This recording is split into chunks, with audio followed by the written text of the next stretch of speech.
Putting God first can be difficult. What can we learn from Lucifer, who refused to put God first?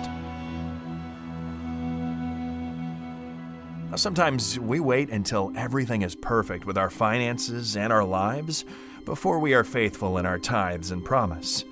We tell ourselves, if only the environment were right, I wouldn't struggle to put God first. If I were promoted, if interest rates were lower, if I felt closer to God. One of the most beautiful and powerful angels once lived in a perfect environment and saw God every day. This ideal setting didn't help him remain faithful. This is a decision each one of us must make in whatever circumstances we live through at each moment. Lucifer became too proud to put God first. His ego was too important for that. He wanted to become his own God, to make his own rules, to get the most out of life without God interfering in his freedom. Why should God get the best of his worship and his service? These motives are still at the root of our difficulty in putting God first when it comes to our tithes and promise.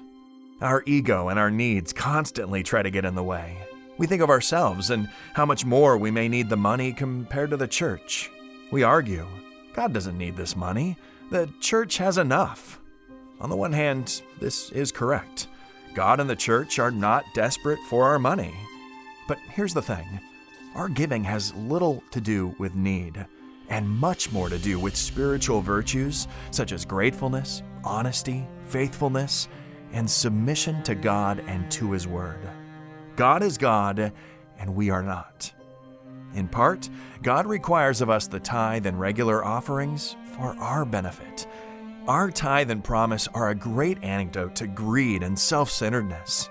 On the other hand, they help us to direct our heart to heaven and on spiritual things. For where your treasure is, there your heart will be also, said Jesus. Waiting for the perfect set of circumstances is a sure way to avoid putting God first in our lives. God is calling on us to surrender our ego today and allow Him to open the floodgates of heaven with blessings. Lucifer refused to put God first. The consequences were terrible for him, as well as the angels and humans alike. God's love compels us to put His kingdom first, while Lucifer's example is a warning for us today. As we return our tithes and promise, we are challenged to put God first